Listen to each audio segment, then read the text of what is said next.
And good morning.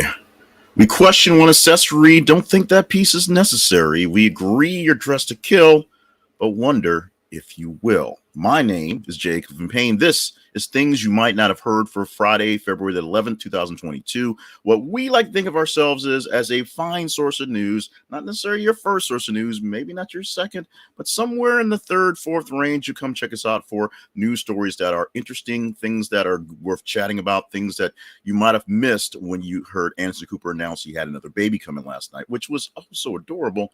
But yeah, some of these news stories didn't quite rank up that high. And of course, there's coronavirus and Ukraine and things like that. While we do delve into those type of stories, we like to go through what you tell us. Literally, you tell us what stories are the most conversational. And we want to thank the people who are viewing this on the extended channels for the Friday. We leave this also on my Jake Living Pain Facebook and YouTube page for extra love. So if you want to follow us on 4 other days a week, I will tell you about that in just a bit. But what I want you to do right now is sit back and relax, because we're going to let you know what you told us were the top stories, or some of the top stories to talk about, so you can go out and chat up those things coming up along the way on your Friday. Get your Friday started off the right way, the best way, the intelligent way, with great information that you actually provided. We'll explain that in a bit as well. And remember, you can help us out here at the home for great news and somewhat not so great commentary, depends on what you call it, by going to buymeacoffee.com/Cleveland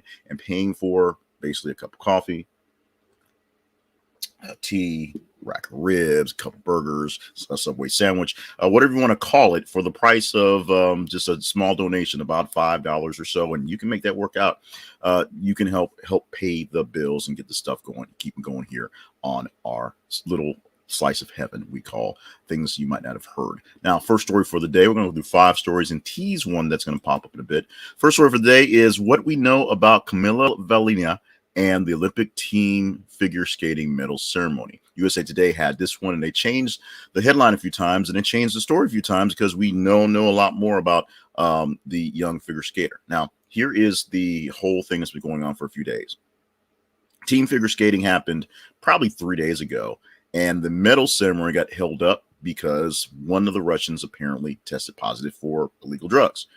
And the next day, we found out that we're still waiting for the medal ceremony for the Russians for illegal drugs. Now, if the Russians get disqualified, that means Americans go from silver to gold. So we're waiting on that, all that good stuff. We find out that the Russian that qualified first, was apparently a minor. And the only minor on the team is 15-year-old Kamila Valieva. So all fingers point towards her, and it has been proven, it has been determined, it has been put out there for reals that she did test positive for a illegal substance. The ceremony is still up in the air, and the weird thing about this is we're not surprised that a Russian athlete, even a figure skater, tested positive for drugs, because that's kind of what they do. In fact, because of that, Russia's technically not in the Olympic Games. It's the Russian Olympic Committee. It's like people from Russia are kind of there on their own as rogue Russians, if you will. What do we know about the ceremony for medals going forward? We don't really know. They haven't had a ruling yet, as what I've seen so far. But we do have a face to the crime, and we'll see very soon whether they'll actually ban the Russians from showing up for these things, or just let this go like they let everything else basically go.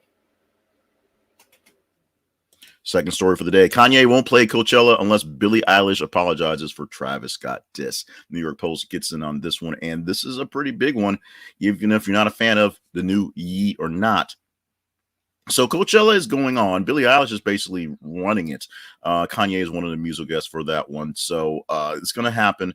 If you want to get out there and, mosh pit with folks who, and possibly get COVID, I guess, you're free to do that. However, the headliners, Kanye and Billie Eilish, are dissing on each other because of a diss Billie Eilish gave or threw out at Travis Scott after his very, very, very bad performance in Houston that caused the deaths of people and the crushing of folks in the crowd. She wasn't so happy about it. She was one of many actual artists who kind of, threw a little shade at Travis Scott for not handling his business. Kanye's good friend is a good friend with Travis Scott and decided to stand up for his boy. So we're going to see whether Kanye bows or if Billie Eilish bows or if Travis Scott actually does right by people with this one. And we'll find out when Coachella actually occurs. Third story for the day happens to be this one. Zendaya's Madame Tussauds wax figure has met with some mixed reviews. Popsugar.uk is the source of this one. And why would that be? Zendaya is a great actress. She's a very good range. She can play anything from actual teenagers to fairly mature young peoples. But her wax figure, not quite as great as she is, because as most of these things do, they don't quite look like her. In fact, I looked at it. I thought she looked like a professional wrestler.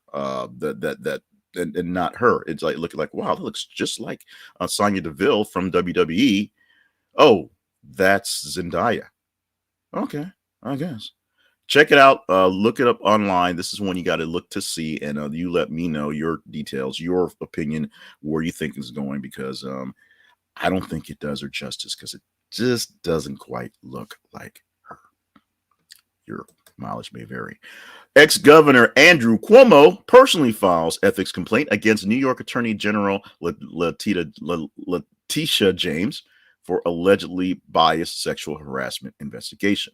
Lawandcrime.com is our source for that one. And this is one that's not going away. The Cuomo brothers, they are not going quietly in all this mess. Andrew Cuomo, who now is saying, well, he just sort of resigned, so it wouldn't be a distraction, but, maybe he'll run for governor again, he wasn't doing such a bad job. They're just all this noise and blah, blah, blah, and whatever. He is suing the attorney general for calling his investigation and the whole thing biased. As in, like, I don't like you, Cuomo, so we're going to find some women who say you touched them weird, and we're going to go after you. We're going to see how well this stands up. One of the weirder things about politics and politicians is that when you see them in great lights, you see them in great lights until you don't.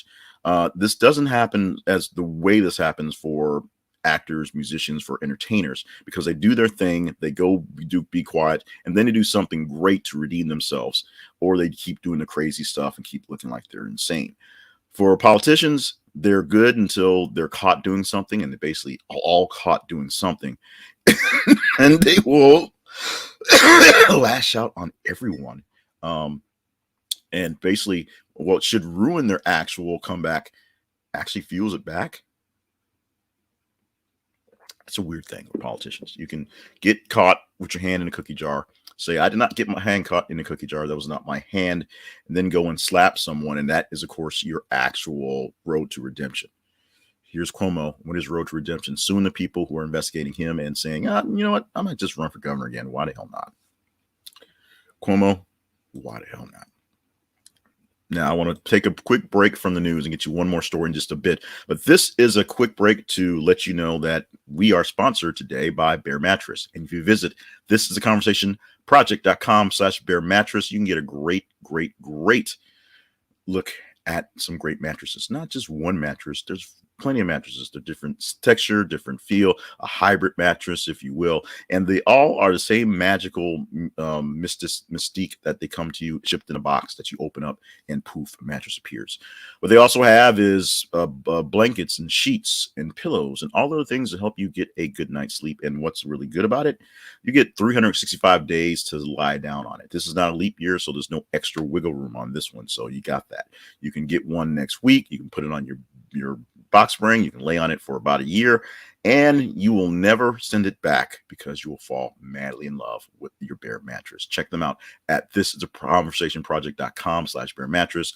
Thisisaconversationproject.com Bear Mattress, and get yourself a great mattress today. We get a small cut as an affiliate link for this one, but we want to let you know you're going to fall in love with them. So it is what it is, and you will do what you must do, and check out Bear Mattress. Now, our final story for the day, or at least from the past, in campaign ad, GOP Senate candidate Jim Layman shoots gun at actors playing Biden, Pelosi, and Senator Mark Kelly from the WashingtonPost.com. Quick hydration. This one is a bit of a mouthful. So,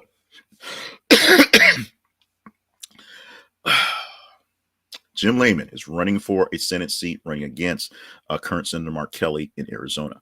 Mark Kelly, the husband of Gabby Giffords, the former senator in Arizona, who stopped being a senator after she was shot in the face by a crazy guy with a gun. The man trying to replace the man who replaced the woman shot by a crazy man with a gun, put a TV ad on in the Wild West where he's shooting people dressed and looking like Biden, Pelosi, and Mark Kelly with guns in the Wild West because it's Arizona and it's cool and it's macho and it's stupid and it's ridiculous and nobody knows why these people do these things and get away with it. But we'll see. I don't think this is actually a close election, to be honest. I don't think this one's going to be a squeaker in any manner of the way. Some people are going to, they could pull from the Republican anyway because that's how they lean. I actually vote most of my voting life has been, probably 60, 65, 70% GOP type things because that's where I lean. I lean a little bit right of center. The problem is the Republicans tend to be crazy, as opposed to back when the Democrats tend to be crazy. Now they're all just sort of crazy in their own sort of way. And it's just a matter of the Democrats are more fiscal crazy and the Republicans are now just crazy. So it's hard for me to follow any of those guys. I'm not in Arizona. I don't have a quote unquote dog in this fight. So, it means not that much except for, who runs the House and who runs the Senate, who runs Congress, stuff like that.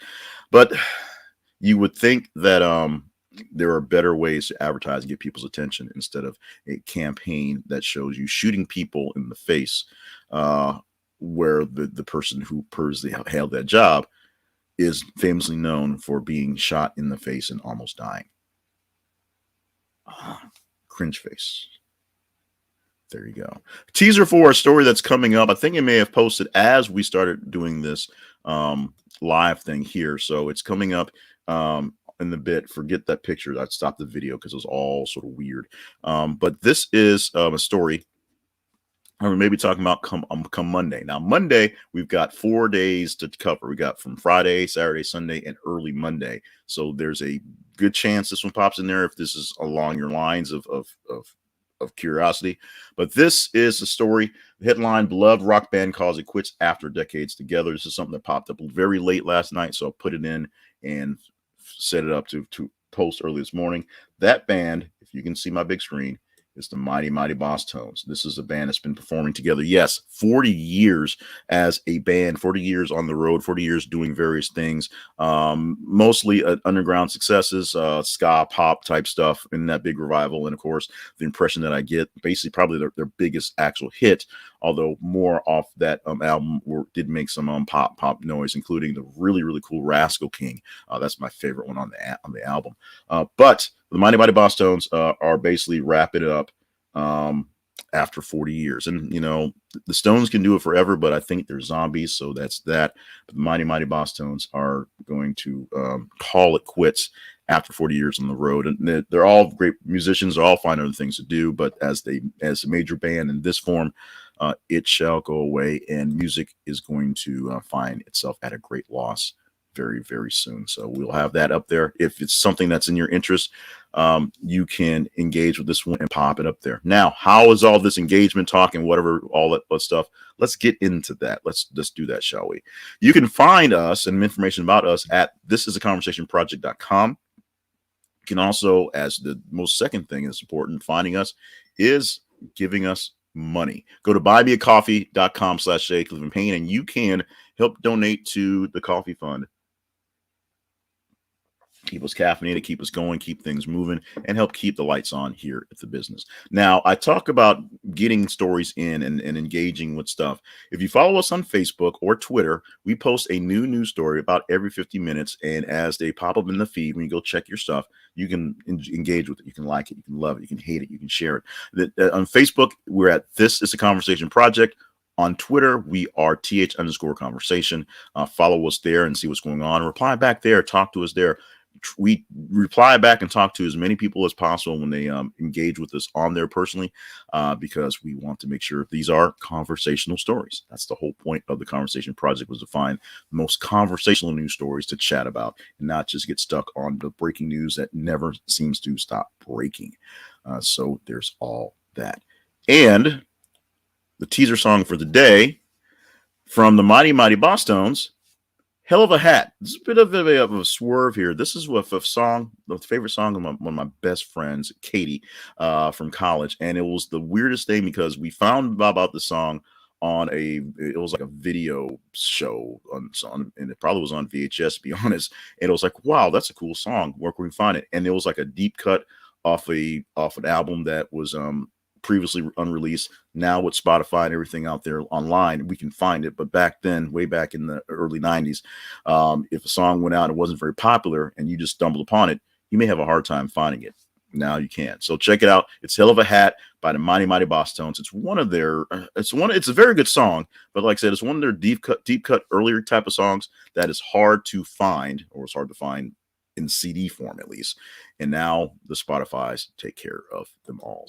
This has been Things You Might Not Have Heard for Friday, February 11th, 2022. We'll be back again on Monday. We'll cover stories from today, this Friday, to early Monday. How do we cover this? What we do is we take the stories, top 15 stories from the range. Now, the rest of the days, it's about 30 days from a Tuesday to Wednesday or so. It's about 90 stories, 30 stories, about 90 stories, course over the weekend.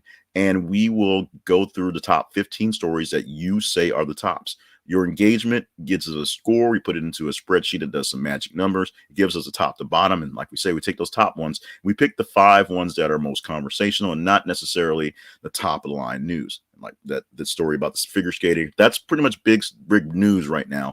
But the breakdown of it, we thought we felt that went really well with Kanye West dissing on Billie Eilish, dissing on Travis Scott.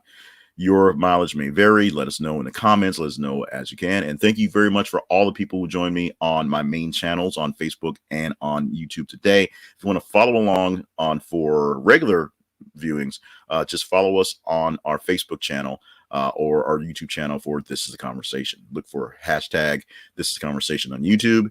And for Facebook, it's just This Is the Conversation Project. We're out. Thank you so much. Enjoy your weekend. Enjoy your Super Bowl. We will probably talk about some scores and some big things happening in that one come Monday. I'm sure you guys are going to care about that one. In the meantime, you let us know what's conversational. You let us know what the news is you want to talk about. You let us know. We'll talk about it. We will see you Monday morning.